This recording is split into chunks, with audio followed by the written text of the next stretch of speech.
We've seen how the cardiac depolarization and repolarization waves spread through the heart. Now we will go on to explain how these electrical events are analyzed by the ECG leads to produce the waveforms of the ECG readout. Again, we will work with the 2D schematic of the heart as explained in video 1 of this section. The leads of the ECG machine detect the movement of the cardiac depolarization and repolarization waves as they spread through the atria and ventricles.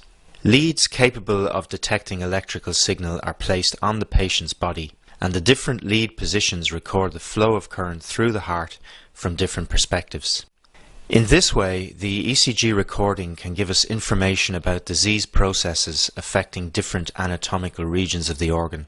We'll see how this works later, but for now we need to understand how the individual ECG leads analyze and record cardiac current. In any ECG lead, the flat line recorded on the readout when no net current is flowing is termed the isoelectric line. It is very important to realize that all of the ECG leads on the ECG machine are set up in such a way that depolarizing current moving towards a lead produces a deflection on the ECG paper above the isoelectric line, a positive deflection, while depolarizing current moving away from the lead produces a deflection below the isoelectric line, a negative deflection. In contrast, repolarizing current has the opposite polarity to depolarizing current. Therefore, repolarizing current moving towards a lead produces a negative deflection on the paper, while repolarizing current moving away from the lead produces a positive deflection. As the depolarization and repolarization waves spread over the normal heart in a well-defined and relatively constant pattern, these rules mean that if we know the position of an ECG lead relative to the heart, we can predict the form of readout it records. We'll come back to the nomenclature and position of all 12 leads later, but for now let's see how this works in two of the 6 so-called chest leads, V1 and V6. Lead V1 is placed on the anterior surface of the patient's chest in the 4th right intercostal space to the right of the sternum, and therefore to the right of the bulk of the ventricles. In contrast, lead V6 is placed on the patient's chest in the 5th intercostal space, mid-axillary line, and looks at the heart from the left of the ventricles. During each cardiac cycle, atrial contraction is associated with a wave of depolarization spreading over the chambers. As the atria sit at the back of the chest cavity, this wave of depolarization is not only spreading downwards and towards the left from the SA node, but also outwards toward the front of the chest and therefore towards the chest leads. As this depolarizing current is moving towards the leads, it produces a positive deflection on the ECG paper. This is the P wave of atrial depolarization. After a short delay in which no current is flowing, the AV node allows the depolarization signal to travel into the ventricles. As we've seen, the mid-zone of the interventricular septum is the first piece of ventricular muscle to depolarize, and it does so by signals spreading across the septum from the left towards the right bundle branch. This early depolarization signal is moving towards V1 and therefore produces a positive deflection on the ECG paper in the recording from this lead. However, this septal current is moving away from lead V6, producing an initial negative deflection in this lead. As the septum continues to depolarize, the depolarization wave spreads out over the muscle mass of the ventricles. To understand what happens next in the recordings, it is important to realize that the magnitude of the electrical signal generated by depolarizing muscle is directly proportional to the mass of muscle generating it. What this means is that the more muscle present, the more electrical signal generated, and the more signal the ECG machine detects. The left ventricle has a much greater muscle mass than the right, and so dominates the electrical signal of ventricular depolarization in all leads.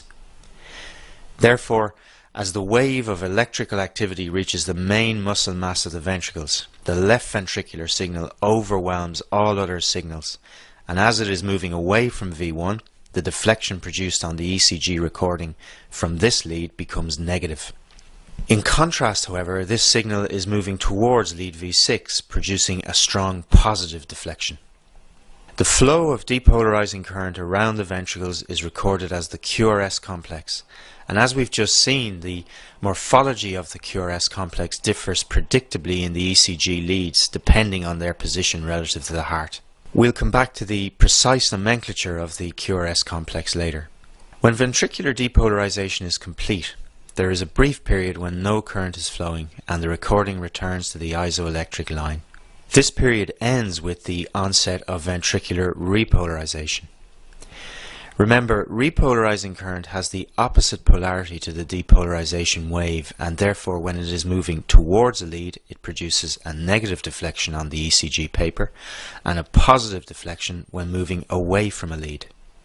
We've already seen that repolarization spreads through the ventricles in the opposite direction to the depolarization wave, beginning in the epicardium and spreading from the epicardial to the endocardial surface of the ventricles. The deflection produced on an ECG by ventricular repolarization is again dominated by the signal from the left ventricle. As this repolarizing current is moving towards V1, the deflection produced is negative in this lead. In contrast, this repolarizing signal is moving away from lead V6, producing a positive deflection. The deflection produced by ventricular repolarization is termed a T wave. Note that the T wave has a very different morphology to the QRS complex. Cardiac repolarization spreads relatively slowly through the muscle mass outside the conducting system. Hence, the T wave is considerably longer in duration and therefore broader on the ECG paper compared to the QRS complex. You should also realize at this point that the fact that repolarizing current moves through the ventricles in the opposite direction to the depolarization wave means that in leads with an overall negative QRS complex, that is, the negative deflection is larger than the positive deflection, the T wave also tends to be negative, lying below the isoelectric line. While in leads with an overall positive QRS complex, the T waves are also positive, lying above the isoelectric line. To use the jargon, in non-diseased hearts, the QRS complexes and T waves tend to be concordant. There are important exceptions to this rule, which we will deal with shortly. Just to tie up a loose end, atrial repolarization produces a relatively weak electrical signal which is buried in the QRS complex and is generally not detectable on a standard 12-lead ECG. In the next video, we will try and ensure that you are familiar with the nomenclature of the ECG recording.